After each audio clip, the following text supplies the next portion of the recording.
Hello and welcome to yet another edition of Trend with LJE, where we bring you the latest and developing stories across Nigeria and Africa. I am John.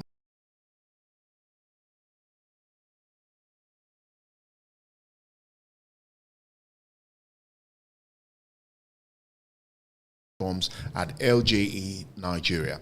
Joining me to dissect today's trending stories are the two ladies that have become very synonymous with the show, and of course the president of LJE himself, Barrister Samuel Meme. Ladies and gentlemen, it's great to have you join us on this edition of Trends. It's a pleasure. Thank you for having us. Now, let's quickly run through our headlines for this edition of Trends. We start with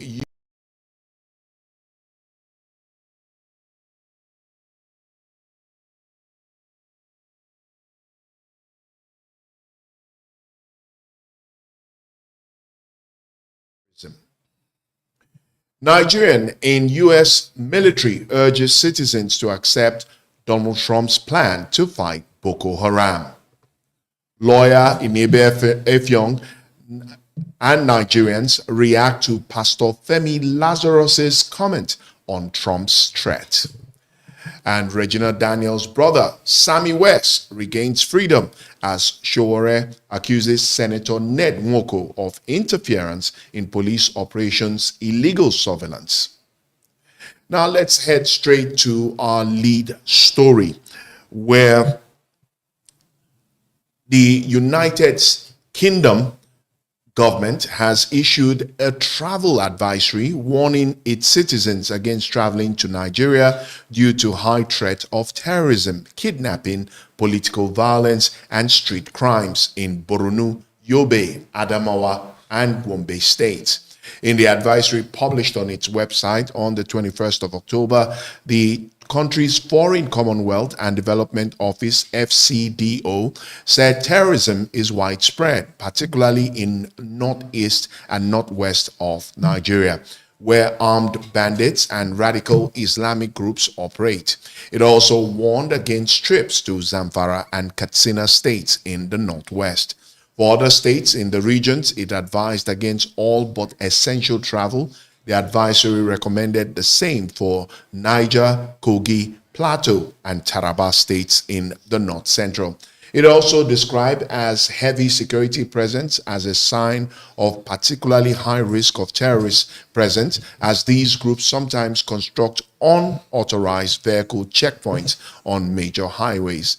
The FCDO also recommended that citizens exercise caution during election periods, periods of religious significance, or other public holidays. It urged citizens to avoid all but essential travels to Abia, Anambra, Imo, and non-riverine areas of Delta, Bayelsa, and Rivers State. However, the FCDO advised against all travel to the riverine areas, the river and swamp locations accessible by boat but not by road, of Delta, Bayelsa, Rivers, Akwa Ibom, and Cross River states.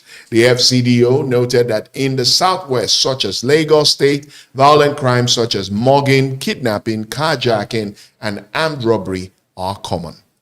Now, let me start with Barrister. I know usually we say ladies first, but let me start with Barrister. How do you react to the United Kingdom's issuing a FCDO and highlighting major flashpoint states, starting from the northeast, northwest, north central, and even going as far as the southeast? That is how you identify leaders, not rulers. Here we are pretending as if everything is going on well. You know, sometimes if you look at some of the developing events that has happened in this country for the last 2 weeks and 3 weeks or thereabouts, since this issue of Trump interest in trying to save and help Nigerians, a lot of people, particularly the government representatives, has come up to say, look, this is not the way it is. But they had no idea that even the technology that we use is provided by these guys. The Western Hemisphere. Yeah, so they have all the data. They have all the information. They know what is going on in this country. We are only trying to deceive ourselves. the travel ban and other restriction, warnings given to their citizens is actually to protect the interests of their citizens. But here, we are pretending as if everything is going on well. So it's a welcome development, and it will enable the government to know that these guys are well informed. They know the issues. They know the issues going on in this country. So what we have to do as a people is to tackle the issue internally and not wait until people from the West begin to assist us. The problems are local, and we also need local means to address our local problems. Now, Gracie, at a point where the federal government keeps saying they are bringing foreign direct investment, trying to change the narrative as far as Nigeria is concerned, with the UK government issuing a FCDO, doesn't that in a way spell some red flags for Nigeria? Because we know that UK tourists are among some of the tourists that find Nigeria a destination of choice, where, especially as we're heading into the festive season. Now, with this travel advisory from the UK office, what does that spell for our tourism industry, especially as we're approaching the festive periods? Like I will always say, I feel so embarrassed in the country we are today. The insecurity issues that is happening in Nigeria, and there's not taking it seriously, because it's obvious that the foreign nations are the one that is even giving us advice on where to go, where not to go in our own country. So to me, it's so funny. And I see it more as a wake-up call for the Nigeria government. At least safety should be more, safety in Nigeria should be more, how will I put it, should be a national priorities than campaign slogan. That's all. Nice. Safety, national priority than campaign slogans. Now, Miriam, again, it looks as if the fear of Donald Trump is the beginning of wisdom for Nigeria. Shortly after Donald Trump's threat and talking about Christian genocide, while the Nigerian government is still trying to tackle that narrative, now the UK office issues a travel advisory to its citizens. How do you react to this? The thing is, you see that these Western countries, they care about their citizens. Unlike we here, things might be going wrong and our government don't even bother to tell us, see, take precaution, do this. They don't even care. But these people now, they are coming out to tell people, just for their own safety, travel to this place, don't travel to this place. If you're going, you know where you're going to. This is also a wake-up call to our state governors, our state government, because many of them will think that, okay, this insecurity issue is just mainly in the core north. Now they have seen all the states listed, meaning that these states also have insecurity issues. So I think our governors in these states should wake up and do more. It's not about waiting for the federal to do it. You, from your grassroots, from your point, you should try and do more. Try and create avenues for security to be, even all the checkpoints. You go to Anambra State, I am from Anambra State, sorry to say. If you go to Anambra State, a whole lot of roads, there are no checkpoints. You won't see police. Even if you see them there, you can give them how much and they will let you pass. It is not supposed to be so. Our government should do better to help us. Interesting standpoint there from our analysts, but the fact still remains that the government at all levels need to be awake and alive to their responsibilities. Anyway, moving ahead, the Nigerian Army has intensified nationwide offensive operations against terrorists, insurgents, and economic saboteurs, recording significant successes in the last 48 hours. The operations came in line with the marching orders of the Chief of Army Staff, Lieutenant General Wahid Shaibu, to completely annihilate terrorists and dismantle all networks of criminality. Now, a statement issued on Sunday by the Nigerian Army and uploaded on its official X handle. So if you didn't know, yes, the Nigerian Army has an official X handle. Well, the force highlighted the recent achievements. According to the Army, 7 terrorists were neutralized, 27 suspects arrested, and arms and ammunition, stolen crude products recovered in coordinated strikes across the country. It was stated that in the northeast, troops of Sector 3 Operation Hardin Kai carried out a precise cordon and search operation in Angwa Church, Mongonu, Borno State, arresting 12 suspects linked to terror logistics and intelligence networks. Similarly, 192 battalion troops ambushed ISWAP JAS elements along the Ngwaza Limakara axis, neutralizing 3 terrorists and recovering an AK-47 rifle with 5 rounds of ammunition.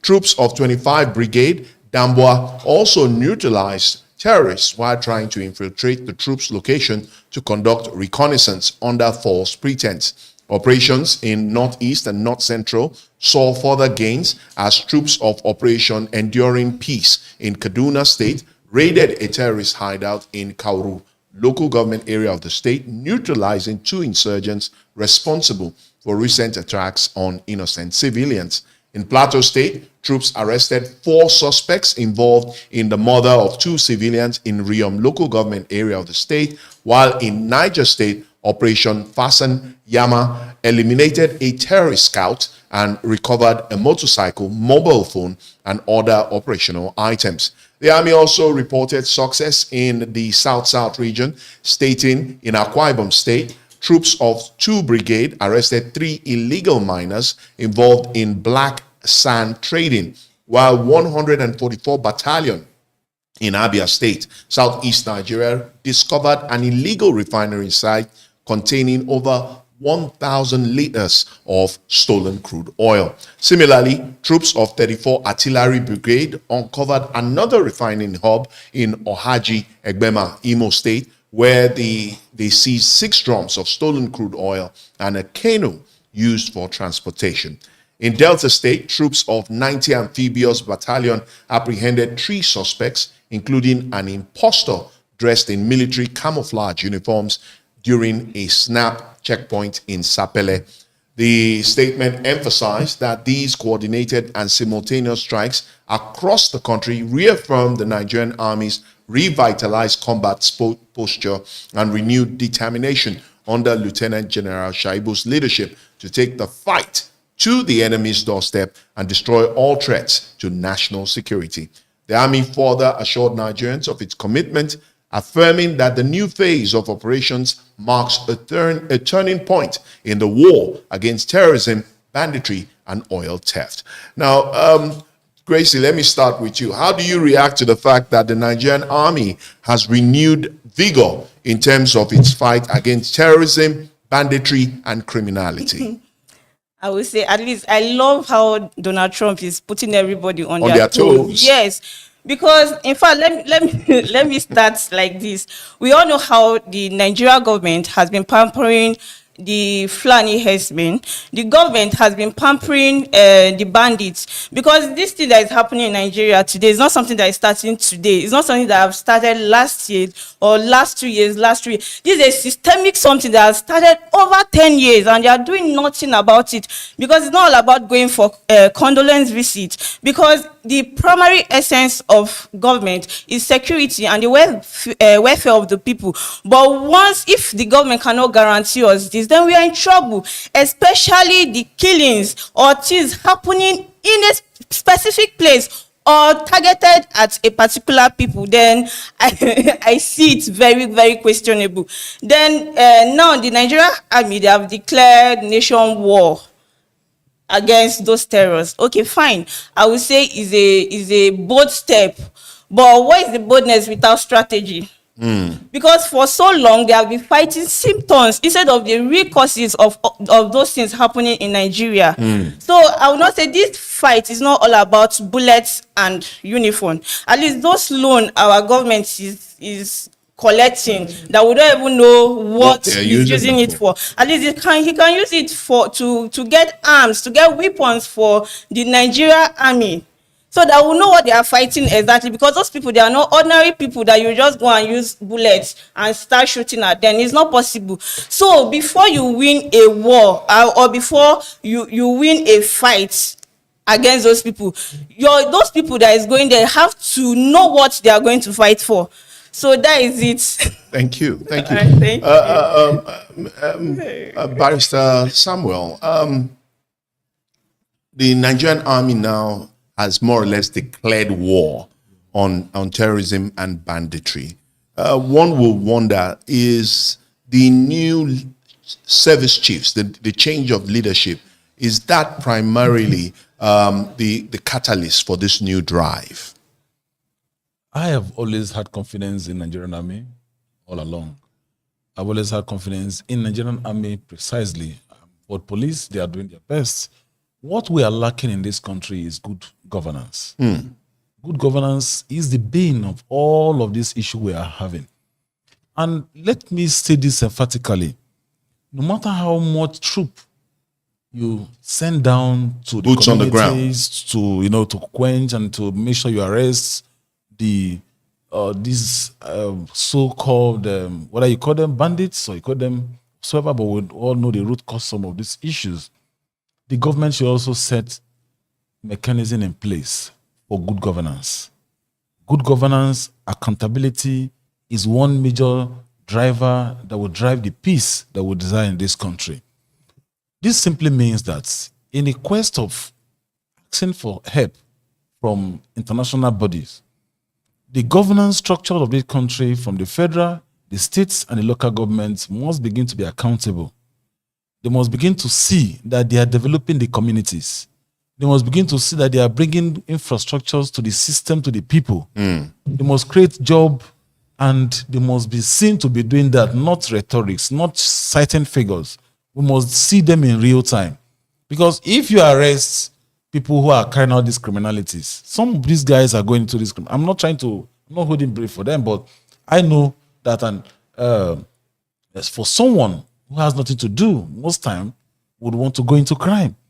So the government must begin to, why fighting this terrorism, fighting banditry, fighting Boko Haram.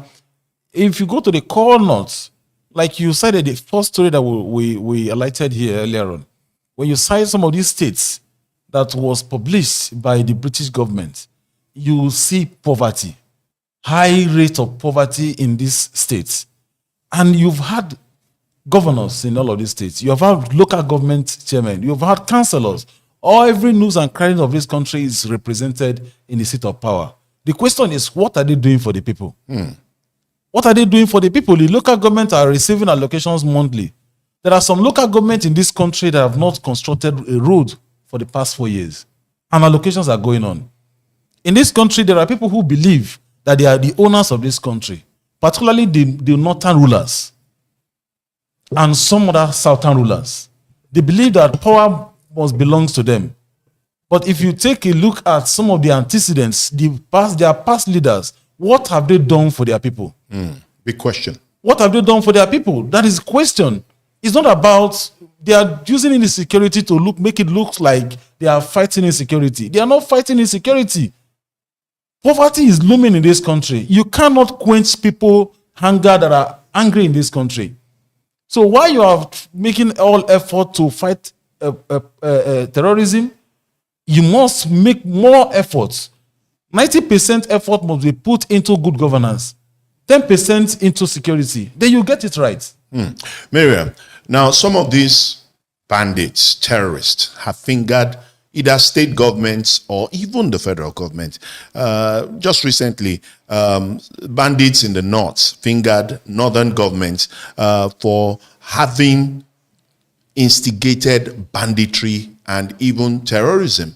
And at some point, they were left out, and that's why they lashed out. The president of LJE has emphasized on good governance. What does the government, from your standpoint as a Nigerian, what does the government have to do at all levels to be able to ensure that as the troops fight terrorism on one front, government is doing what it's supposed to do on the other front? Okay, like Barrister Meme has stated earlier, that a whole lot of these guys are hungry. Poverty is pushing people into doing a whole lot of things. You see a young man who has a family that he has to feed and he has nothing to do. And for him to make sure that his kids are okay, that his wife, his family is fine, he will look for any way necessary, any way possible at all to feed his children. Now, the thing is, our government, they are not helping us. If our government can provide job opportunities, I know a whole lot of these people are not educated. to do maybe blue collar jobs and all that. There are other ways you can empower people. These guys, now that you're fighting, you capture some people and tomorrow you release them into the world and they don't have anything. They are just there. If you've provided funds, you provide job opportunities or a way to integrate them back into the society, it will help them instead of just leaving them. You leave that, you pick you catch a criminal, you arrest him, 2 or 3 days, you release him back into the world. What do you think he's going to do when you've given him nothing to start his life? He'll go back to what he knows best. So I think our government should try to do more, empower these people, teach them, take them, make provisions for trainings that will reintegrate people's brain. These Western worlds, most of them don't just stay around. They have like ICT skills, they have technical skills that they do, and all this can keep them busy. But you see ours in Nigeria, everybody is just there. You see most of the young guys, they're there playing draft, playing Ludo. Who is that going to help? We should actually do better. Yes, I'll commend the Nigerian Army for catching people, catching terrorists and all that. But I hope this is not just audio catching. I hope this is not audio killing. I hope this is actually going on, because a whole lot of time you see them coming out to say that they did, then the people that they say they caught, we are not seeing them. It is just made them saying that they did this, but we are not seeing the effect of what they do. All right. A Nigerian in the U.S. Army has told Nigerians to accept President Trump's plan to send American soldiers to fight Boko Haram. Now, according to the statement on his page at Dozy, on popular social media platform TikTok, he said he understands Nigeria's fears and went on to list the benefits the country would get if the United States Army comes into Nigeria to fight Boko Haram. According to him, this was a chance for Nigerians that Nigerians should not miss, as they might end up with regrets. Let's watch the video.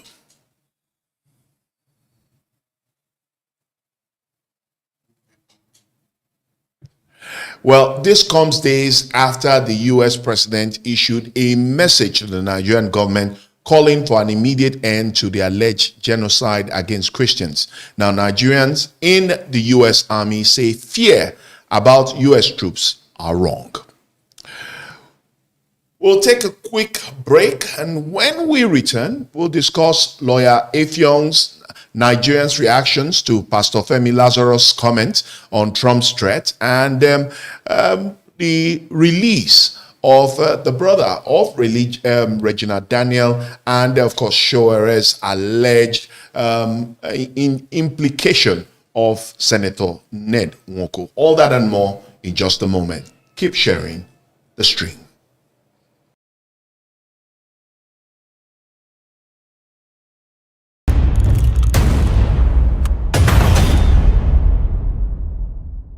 Nigeria is at a turning point. Young people are rising, demanding change. If you believe in justice, strong leadership, and real reform, then it's time to take a stand. At LJE Nigeria, we're not just observers, we're builders. We're tackling leadership deficits, advocating for justice reforms, and driving economic advancements for all. As a volunteer, you won't just watch, you will be a part of it. You will gain access to powerful seminars, conferences, and mentorships from professionals who believe in your potential. No matter who you are, whether you're a student, an entrepreneur, a professional, or someone who cares, there's a place for you here. Network with passionate change makers, build skills, and step into leadership. Join LJE Nigeria today. Let's lead with truth. Let's build with courage. Let's rise for Nigeria. Become an LJE volunteer today and be the change Nigeria needs. Follow all our social media handles for more details.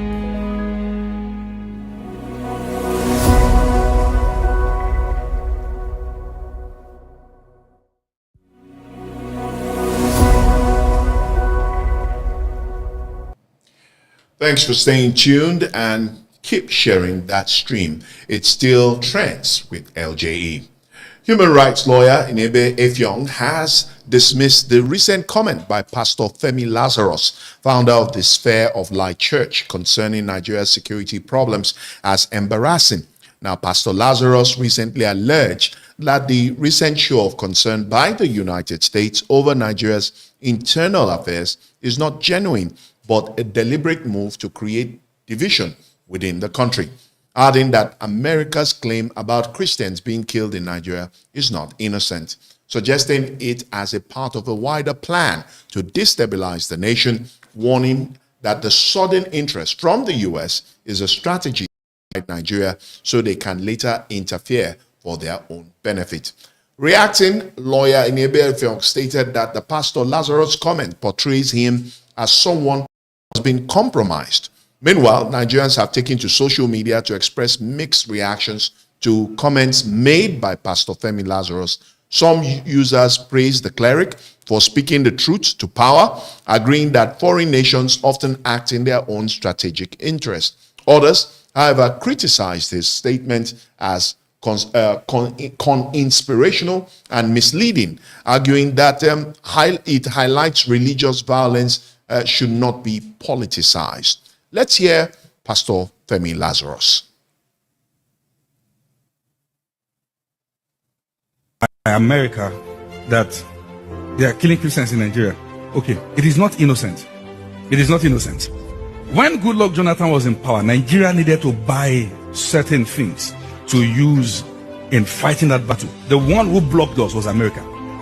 We got mercenaries from a country, I don't want to mention that country, that was busy, and they were having trees in Sambisa, all other places. The one who asked them to be sacked later was America. They are showing interest because they know that will divide the country. Then they can come in. Anywhere they step bonds. Any country that is richer than, in terms of mineral resources, than any country in Africa, it is Venezuela. Anywhere there is wealth, bonds. Be careful so that less they seem to be bringing help, but the idea is to penetrate and keep you bounded. There are countries that once they complain about your country, you are doing something. There's been clamoring by America that... Now, moving ahead, Samuel Ojogu, widely known as Sammy West, has officially regained his freedom after being released from prison. Now, human rights activist Omoyele Sowore and a team of lawyers successfully secured the bail of Regina Daniels' brother, Samuel Daniels, aka Sammy. Witnesses at the scene described the atmosphere as one filled with joy, solidarity, and gratitude as friends, fans, and supporters gathered to mark the occasion. Notably, Omoyele Sowore, Mercy Johnson, and several others were present, showing their support and standing by Sammy West during this difficult time. The release has been described as a victory for justice and the power of unity, with many supporters emphasizing that determination and collective effort can overcome even the toughest challenges. Right, now in a related development, human rights and civil society activist Omoyele Sowore has alleged serious allegations which have surfaced against Senator Ned Nwoko, claiming that he is using his political influence to manipulate security institutions and obstruct justice in the ongoing case involving Samuel Ojoku, now popularly known as Sammy West. Now, the allegations were circulated on Monday in a statement attributed to rights advocate Omoyele Sowore. Now, according to claims, Senator Nwoko allegedly deployed significant financial resources to elements within the Nigerian police force to intimidate members of Regina Daniels' family and associates. Now, the statement further alleges that some police operatives, in certain instances, the National Drug Law Enforcement Agency, NDLA, were pressured to act on fabricated accusations against individuals close to the actress. Now, the allegations also include claims that the senator sought to block the bail of Sammy West and attempted to instigate the arrest of Regina Daniels' mother and friends based on unverified accusations of drug-related activities. These are further assertions that private WhatsApp communications belonging to Regina Daniels were illegally intercepted and shared with authorities. In addition, Senator Nwoko is accused of sponsoring falsified medical documents from two Abuja-based medical facilities in an effort to implicate the actress and her associates. The statement describes the alleged actions as abuses of power and violation of fundamental human rights, calling on President Bola Tinubu, the Attorney General of the Federation, and the Nigerian Police Force, the NDLA, and international human rights organizations to investigate the claims and ensure accountability. Barrister, I can't let you go on this one. How do you react to this kind of allegations, especially against a distinguished senator of the Federal Republic of Nigeria? And funny enough, your brother as well, from the same constituency. Absolutely. Well, I believe and I know that Senator Ned Nwoko has a right to, to protect his private life. And if you look at the trajectory and the issues that have happened within the family, his matrimonial home between himself and that of the Regina Daniels has been of more of on social media than the way it's supposed to be, because we are talking about family rights and family. Yeah, supposed to be dealt with internally. But you see that some of the family members are taking advantage of this issue, coming up on social media, laying accusations and other things. We know there are a lot of allegations around Senator Ned Nwoko, even from his village, that is used to arresting people. Wants to make any comment about him on social media, you arrest. But I'm very sure with all of these things happening, one can say, yes, this is the true position about how he should know that he is a public figure. He's representing a full federal constituency, a federal senatorial district, such as Delta North. And there are more serious and important things one expects Senator Ned Nwoko to be doing at this time. He is a senator representing me in the National Assembly, but at the same time, there is quite a whole number of issues happening. In his home state, in his hometown where he came from, in Delta, there is a whole lot of insecurity going on in that area. We want to see more practical efforts that he is doing. I know he's a legislator, but he also commands some level of power within the 7 local governments, and find out what the local governments are doing in terms of improving lives, standard of lives and properties, and securing of properties in that senatorial district. So one would have expected that he should pay more attention and forget about some of these little things, because the more you are dancing into the arena, the more these guys will just take you around as if. So he should know that he actually, this marriage he went into was more of a social media marriage, and is collapsing also on social media. So he should tread with care, and he should know that for my own tax is also spent in part of what he's been used in paying him his allowances and all of those things. So we expect more from Senator Ned Nwoko at this time, and most importantly, he should deliver good dividends of democracy to his people.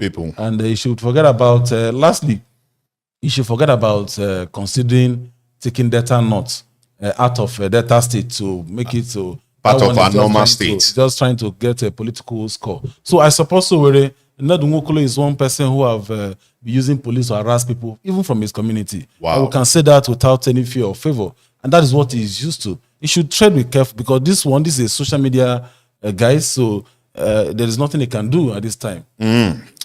Well, that's all the much we can take on this edition of Trends with LJE. Special thanks to the president, LJE, Barrister Sam Meme, for making our time to be with us.